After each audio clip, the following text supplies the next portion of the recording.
Good morning, everyone. It's Monday, 28th of May 2018.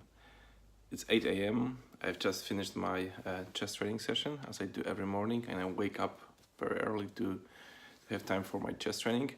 And as part of the chess training, I also have some workouts and sport. So what I'm going to do now is going for a bike ride.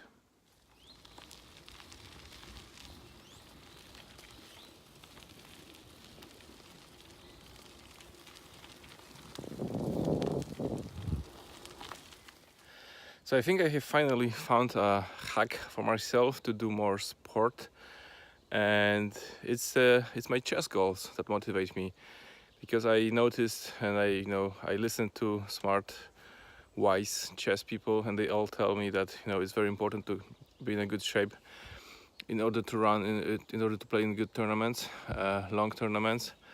So when I go for a bike, I no longer think to myself, oh, it's good for my health and so on, because it's important, but somehow it didn't really motivate me for longer periods. But now when I think about it in terms of chess, it seems to be motivating me. I think the chess goals seem to be really working for me. And also when I go for a bike ride, in order to make it also like to use the time to immerse with chess even more, I use the AirPods and I listen to chess podcasts, to the mainly the Perpetual Chess podcast. It's probably the main one and the only one in the world of chess, where strong players are invited and they tell stories, how they prepare, how they play, and I can learn a lot. So it's like a workout, a sport session, but also immersing myself with chess even more.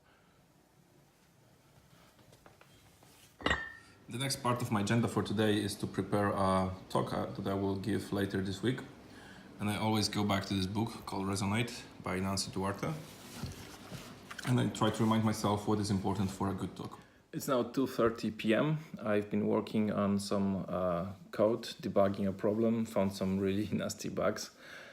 Now I'm waiting for a call with a potential client, and later I will have a recording of a podcast. So that's I just finished the call with the client, with the potential client, with a lead. Funny because he's watching my vlogs, so probably this one too. It's funny how definitely vlog is not enough to help getting clients, but it does seem to be helping in a weird way. Well, in a usual way, I think.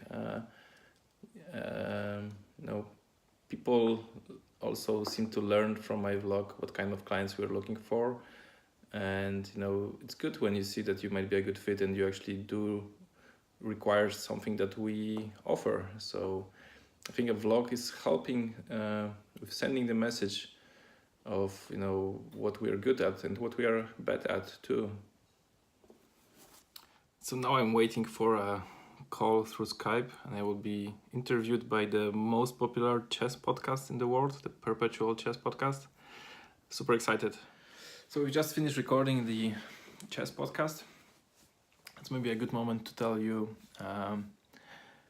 what's the reason that I was invited to a big chess podcast, and even though I'm not really I'm not a grandmaster. And this is also the reason I wasn't vlogging for a while.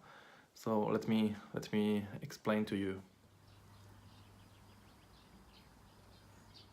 So the reason I wasn't vlogging was that I was focusing very much on my chess goals, and I didn't think it might be interesting to people. I know some of you do play chess, but I just considered that my vlog would be just overwhelmed with chess because I spent so much time on this.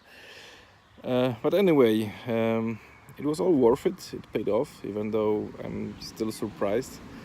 But the last tournament I have played was in Katowice, Poland, and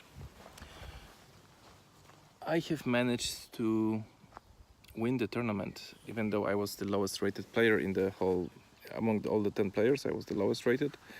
I won the tournament with the result 7 points out of 9, which is a really good result. And also, which is even more important for me, is that I have achieved my first international master norm. on 6 points were required. I made 7, so it was like 1 point ahead, and that was something for me super great. Like this was like one of my chess goals is happening. It's still not that I'm an international master. I can't call myself an international master. You need to have 3 such norms and have a good rating for that as well. But this result means that I'm on the right path. I would say I'm going to the right direction, and it wasn't something that I knew 1 month ago. I even started doubting in my chess trainings, but now it's a totally different situation. And the thing is, now I'm being interviewed by people, and from no one in the chess community, almost no one in the chess community, I'm almost someone in the chess community, because my rating for 20 years was almost at the same level, and suddenly there's a boom. I gained 95 points in the rating. I will now have 2258, and you don't see such increases very often. So even the host of the most popular chess podcast noticed that, because I started a Reddit thread and I explained my story, and he invited me to his podcast to explain how it happened, because it's not, some people would doubt that it's possible, and I showed that it's possible. So nice history overall. I'm really happy to be part of it. I'm really happy that I'm inspiring other people. And some of you are telling me that that you started playing chess. If it's giving you fun, then go for it. In my case, I have a lot of fun, and I'm very thankful, to my wife, who is helping, making this possible. To my chess coach, who he was very patient with me, and he gave me so many good hints, and he was very. I think he believes in me all the time, even when I doubted in myself. And this is important to have such a coach who gives you this motivation. So. It's still not that I have achieved like everything. It's just a beginning, I would say. It's just the first step was made, but I want to do more steps in my chess career. So the summer will be probably 3 or 4 tournaments. So many chess adventures ahead of me.